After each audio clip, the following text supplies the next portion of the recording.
Olá, meu público maravilhoso, estamos aqui com essa equipe que nós temos aqui maravilhosa de ajuda jurídica e que fala muito da abordagem da questão não só da violência contra a mulher, como todos os tipos de violência, por isso que eles não saem desse programa. Estamos aqui novamente com o Dr. Caio e Marina Cerqueira, que eles vêm falar do crime de perseguição. Você aí que acha que é uma brincadeirinha, essas palavrinhas aí ofensivas pelo celular, entenda, isso é crime. E eles vão explicar isso para vocês agora. Olá, meu povo. Oi, Cida. Mais uma vez agradeço aqui a participação. Tá? A gente vai falar um pouquinho aí sobre o crime de stalker ou perseguição, seja ele no meio físico ou no meio virtual, né? E aí a gente também vai trazer uma abordagem um pouquinho ampla com relação a esse crime que tem assolado aí muitas vezes as mídias, né, como um todo, e aí a gente vai trazer uma abordagem mais incisiva aí com relação a esse tema. Vou passar um pouquinho a palavra aqui para a doutora Marina, para ela também se apresentar, falar um pouquinho sobre o assunto. Mais uma vez, obrigada, Cida. Gratidão nossa. Obrigada, Caio, também por dividir aqui esse espaço com a gente. E verdade, né? Tão na moda agora os stalkers, quanto, né, as pessoas tanto tempo vítimas de stalkers, achando talvez que conduta normal, isso não é crime, apenas estão pessoas chatas me incomodando. Uma brincadeirinha, né? Não é brincadeirinha, Não é. Cida, não é brincadeirinha, é crime. O stalker é crime, a gente vai falar sobre isso, né, Caio? Vamos lá falar do stalker? Vamos sim. Vamos lá, Marina, vamos lá, Cida. Vamos. Então, crime aí de stalker, ela é trazida aí no nosso ordenamento jurídico como a Lei 14.132 de 2021. Ela ingressou aí, em abril, tá, do ano passado. Ela é uma lei nova, antes ela era vista como uma contravenção penal.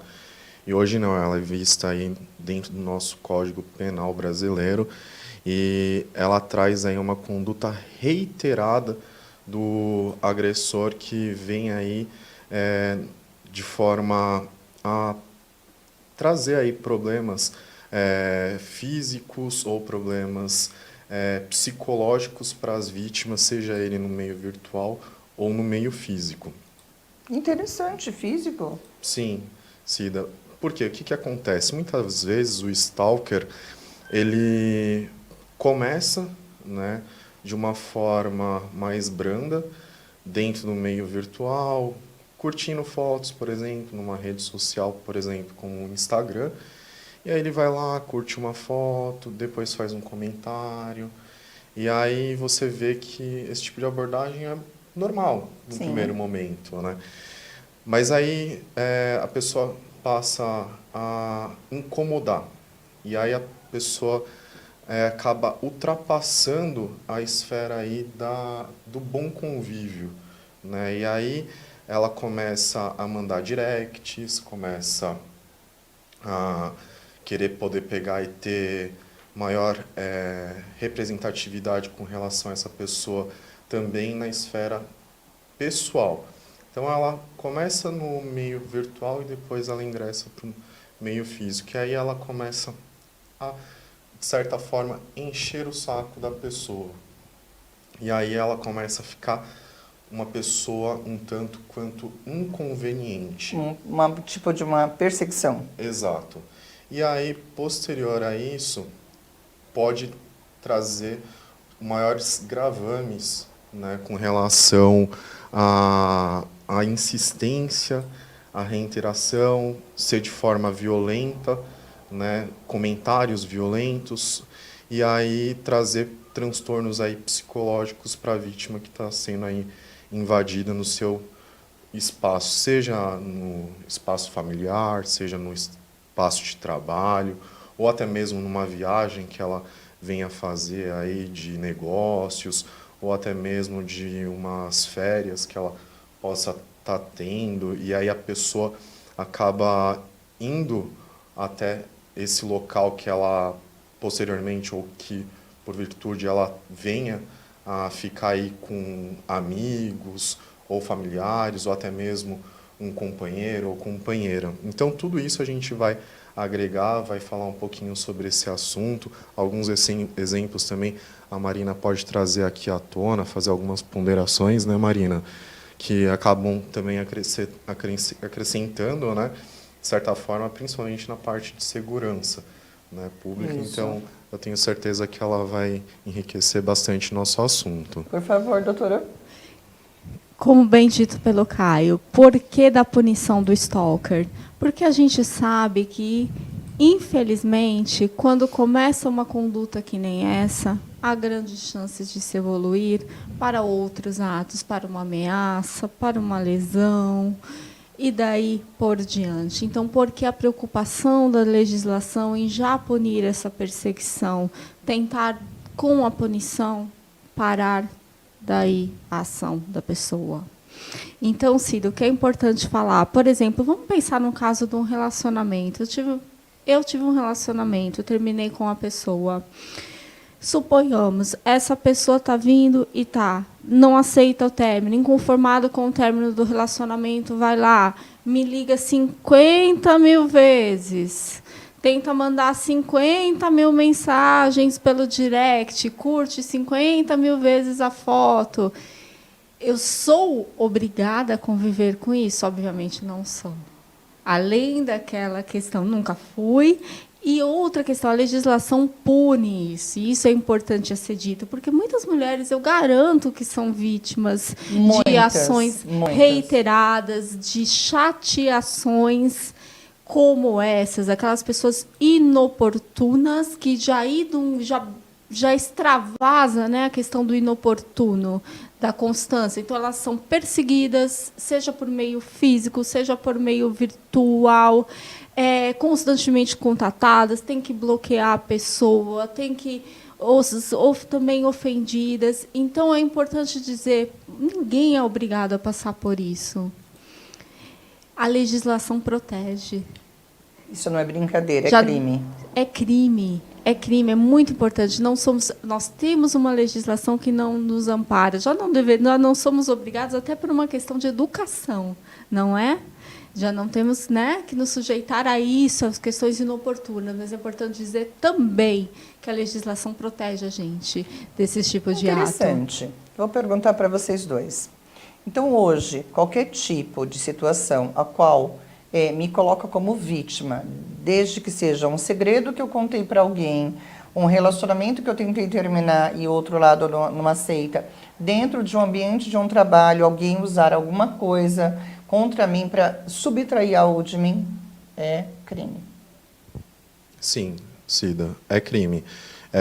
Mas o que você está querendo dizer é o seguinte, seria também com relação a você ver também que esse algoz ele tenta trazer elementos para poder pegar e perseguir a vítima.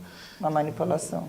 Através de manipulação, através também de perfis fakes que ele pode criar numa rede social, ligações reiteradas também de números privativos, sem ID para não ser identificado.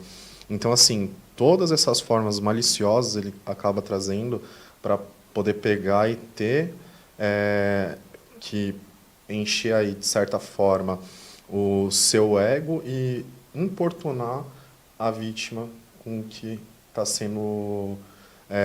sendo vítima. Então, assim, muitas vezes a gente tem que pegar e trazer elementos para verificar também se há também o crime de perseguição ou não. Por que eu falo isso? Porque, às vezes, há um conflito aí numa separação, né, de um casal, né? Conflitos esses que acabam indo para um litígio e aí há brigas, mas assim, desde que seja brigas ou como que eu posso dizer, ou algo que não extravase, que não dentro ultrapasse, de um padrão normal, né? Exato, que não passe e não extrapole o normal de cada indivíduo. Então, assim, isso acaba também trazendo uma certa consonância também com esses elementos, se há ou não crime de perseguição e se ele vai ser enquadrado ou não, seja ele homem ou mulher. Perfeito. Então, antes de vocês quererem usar alguma coisa da lei, certifique. Então, o ideal é procurar um advogado e ver se isso se fundamenta realmente num crime ou não, certo? Exato, exato. Tem que ver se está tendo habitualidade, de forma reiterada, está tendo, e aí, também o inoportuno, uma forma que extrapole aí seu espaço, né? Então, já ultrapassa, por exemplo, um mês, a pessoa já está lá de forma reiterada, tentando contato, tentando fazer com que a pessoa veja ou relembre fatos que ocorreu no relacionamento anterior. Então, assim, fotos, perfis que não condizem com o perfil dele. Então, assim, tudo isso acaba levando a crer o quê? Que pode ser enquadrado ou não no crime de perseguição, mas isso sempre com a orientação de um advogado e, posteriormente, ser levado aí para a delegacia e também verificar junto de um delegado de polícia se há mesmo crime de perseguição e ele vai delimitar se vai ser realmente feito ou não a lavratura de um boletim de ocorrência e, posteriormente, aí uma representação com relação a essa pessoa junto com o seu advogado para ter um processo criminal. Ok. Como bem dito, né, das constantes condutas que a gente vê, por exemplo, da perseguição, a pessoa tenta 1 milhão de vezes, liga no atendido, você vai, bloqueia, a pessoa vai tentar o encontro físico, você vai, não aceita, cria o perfil fake, você vai, bloqueia o perfil fake. Cida, são inúmeras formas. Inclusive, a gente tem até visto as pessoas tentarem a comunicação pelo Pix. Sabia disso? Interessante. Por incrível que pareça, Cida, agora, né, com esse meio, o Pix serve até como meio de comunicação. Interessante, explique-nos. Agora, com a possibilidade, você tem bom, o Pix, né, veio para ficar, né, uma Sim. forma de, como eu vou dizer, de transação, né, regulamentado, tudo, mas infelizmente o que é para facilitar as relações comerciais, as relações bancárias, tudo, sempre como algumas pessoas acabam desvirtuando e usando para as finalidades erradas, o que a gente tem visto. Infelizmente, o Pix sendo utilizado para fins de perseguição. A pessoa tem caso da pessoa ir lá fazer um Pix de 1 centavo, 2 centavos, para tentar a comunicação com a pessoa, com a vítima, que ela não consegue porque foi bloqueada, porque não está sendo atendida, porque a pessoa não quer Porque ver. dinheiro ninguém recusa. É uma comunicação que ninguém recusa? Exatamente, exatamente, Cida. Então, assim, você vê as formas que a doutora Marina acabou de demonstrar aqui, são as formas que a gente tenta orientar. Bloqueia a pessoa do WhatsApp, bloqueia também do telefone, sai das redes sociais, mas aí vem o agente e tenta, por meio de mensagens bancárias, tentar importunar aí a vítima. Então, a gente acaba, muitas vezes, se deparando com esse tipo de situação, mas a gente, por conta disso, fica mais evidente, né, esse tipo de conduta, e aí a gente traz aí uma prova que se torna irrefutável, né? E é crime? Sim, é Sim. crime se ela é feita de forma reiterada, né? Tem que ter a reiteração, né? Tem que ter a prova dentro daquela comunicação. Exato, tem que ter aquele lapso temporal de que a pessoa está tentando entrar em contato com a pessoa através de amigos, através de rede social, através de instituições bancárias, através de ligações, mensagens, pelo correio também, através de carta. A pessoa acaba regredindo nesse tipo de situação também, e-mails também. Então, assim, há uma gama muito grande de caminhos formas que os stalkers acabam se acaba recorrendo, né, para trazer aí um transtorno psicológico para a vítima. E o ideal seria todo esse contato, né, digamos assim, de comunicação, que seja usado um computador, um celular, guarda todas as informações, que isso serve de prova. Exato, sim. E aí trazer essas provas para a gente poder pegar, verificar se realmente essas provas são circunstanciais ou não, e aí sim levar a crivo aí da delegacia, da segurança pública, para depois, posteriormente, a gente fazer aí um processo criminal com representatividade com relação a esse algoz que vem importunando a vítima. Gente, o papo tá maravilhoso. Adorei. Vocês não saem mais desse programa, porque o povo adora essas informações. Deixo os contatos e uma dica para o nosso público, que agora é o de vocês também. Então, gente, mais uma vez, a gente pede para denunciar, procurar sempre a orientação aí de um colega de trabalho, de um advogado, para poder pegar e ter aí a sua gama aí de perguntas e orientações feitas de forma sucinta e que possa aí ser abarcada aí pelos operadores do direito. Mais uma vez, obrigado. Obrigada, Cida. Obrigada, Caio, também, por estarem aqui ajudando, né? Caio ajuda bastante a gente. E isso, denunciem, tirem suas dúvidas, não fiquem com as dúvidas, não tolerem o que é de desagrado por dúvidas. Os órgãos estão aí, os advogados estão aí, tirem suas dúvidas, a gente vai poder ajudá-los, dar uma correta capitulação, um correto encaminhamento, e é isso, estamos à disposição de todos. E fica aí mais uma dica dessa dupla maravilhosa que está sempre aqui para ajudar vocês a compreender a lei um pouco melhor. Até mais.